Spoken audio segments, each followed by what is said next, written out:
Hello, welcome back to another brand new episode of Books with Not Just Read. Now, this is a video that I'm doing after a while, I think about 4 or 5 weeks maybe, and that's because the COVID restrictions in the country that I live in have been lifted. So I have been traveling around a lot. So, of course, most of the weekends that I used to film these videos are now gone into traveling around, which, if some of you who know me personally would know that I just love traveling. I did not have a lot of time to make these videos, although I was constantly reading the books that are on my TBR. But here I am, and I am going to make up for all the videos that I haven't posted. There are tons of reviews that I'm going to upload in the next few days or so. Something that I've been shooting for a while, which is a series on Frederick Buckman. And then today's video is about a book that I very recently, in fact, I just finished reading it today, by Elif Shafak. And then there will be a few more videos to come. So stay tuned, and I'm so sorry that I haven't been able to post videos as much as I would have liked to. But without any further ado, why don't we start with the book review for today? So today I wanted to talk about The Architect's Apprentice. This is Elif Shafak's seventh book, and it was published in 2013. One of her previous books that I have read was The Bastard of Istanbul. This was, I think, early 2006 or maybe 2003. Yeah, this was published in 2006. And I did do a review of this very recently. I will put the link of the video down as well as up, so you could listen to it or see it if you liked. Elif Shafak is a Turkish writer, but she writes both in Turkish and in English. This particular book, The Architect's Apprentice, has been written in English. The genre of the book is historical fiction set in 16th century Istanbul, and as the title of the book suggests, is around an architect, Sinan. I don't know if I'm pronouncing the name correctly, but Sinan was a very celebrated architect during the Ottoman Empire around the 15th and the 16th century. So it's around Sinan with the backdrop of the Ottoman Empire and all the architectures that he commissioned, all the construction that he commissioned, and his beloved apprentice. There are three main characters in this book: Sinan, the architect himself, his apprentice, Jahan, and an elephant, Chota. There's a dog barking. Now, at the very beginning, Jahan is shown to come in a ship into Istanbul. There's a dog barking again. Can you hear him? Anyways, Jahan is shown to come into Istanbul in a ship with his elephant Chota, but there is clearly a mystery around who Jahan really is and how he gets the elephant. He claims that the elephant is gift from the Shah of Hindustan, and that he's an Indian and that he's traveled from Hindustan with this gift. It's a white elephant, so a very unique creature in Istanbul, or Istanbul at that point in time.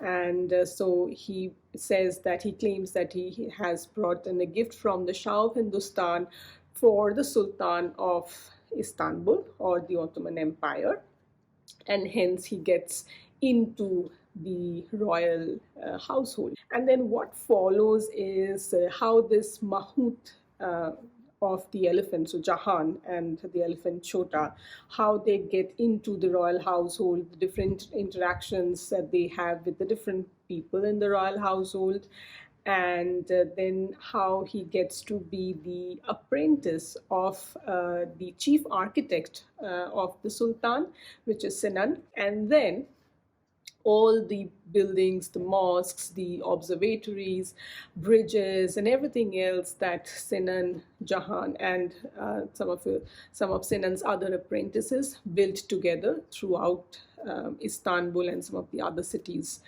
in Turkey at that point in time. This is a 450, it's actually It's actually a 454 pages long book. So I had to read this as a hard copy because this sort of crosses this threshold of my Kindle book. If you don't know what I mean, then I recently also did a video on how do I decide which book to read in which medium. I'm going to put the link below again and also up here if you want to see it. But in any case, the point is it's a longish book, 450 pages or so. The first 400 pages are pretty much just describing the architect and his apprentice, including Jahan and Chota, building these different marvelous architectures, all across the Ottoman Empire, or rather all across Turkey. I don't think they went beyond that, but anyways, so that's about it. And then there is a slight sort of a parallel, not really a story, but I don't know. It's um, almost like a touch of this light plot, which has Jahan, Chota, and the princess What's the name of the princess? Mihrima. The princess Mihrima, who is the daughter of the Sultan of Turkey.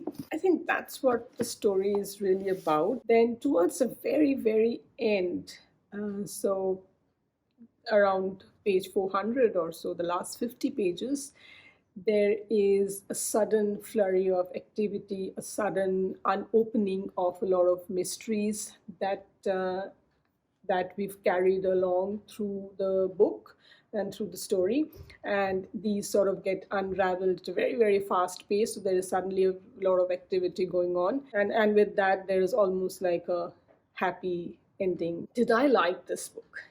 I don't know if you figured out by now, but I am not a great fan of this book. To be honest, I really had to like get myself to sit and finish this book because I was getting really, really tired of reading on and on and on about this boring details of the architect and the apprentice and them together building these different monuments.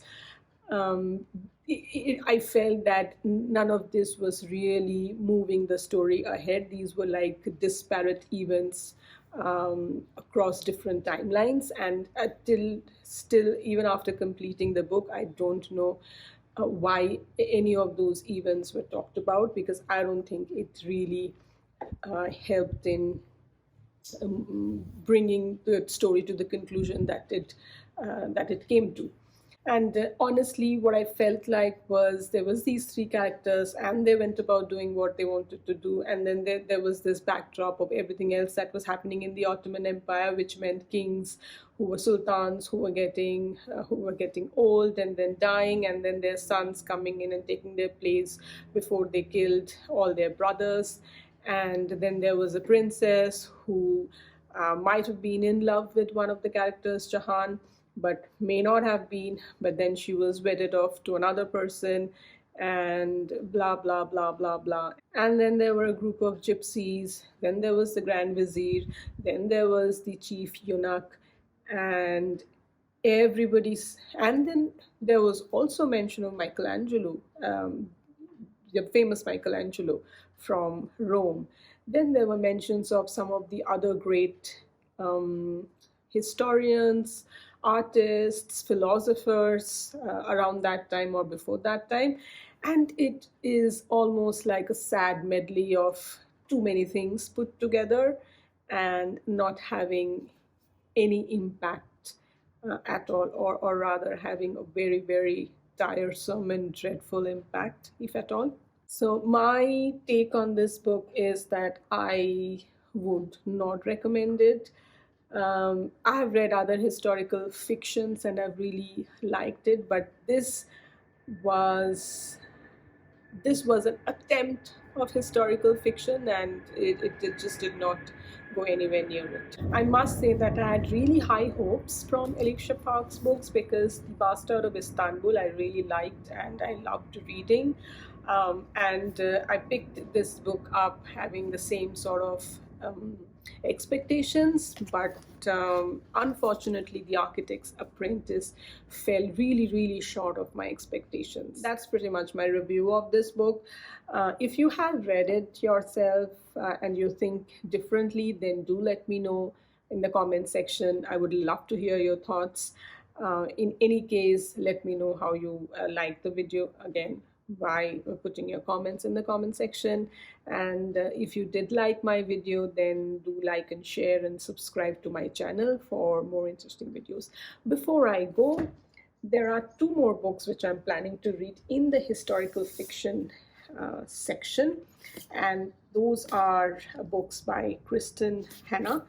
One of my friends is an avid Kristen Hanna lover, and in fact, I got these books from her. She's been asking me to read these books, but I haven't gotten around reading them yet. So these are definitely on my TBR for the next couple of months. And stay tuned, because I will come up with my reviews of these books as well. Let me know if you've read these books and how you felt about these books if you've already read them. All right, with that, I would say stay safe, stay healthy wherever you are, and I will speak to you guys very, very soon. Bye for now.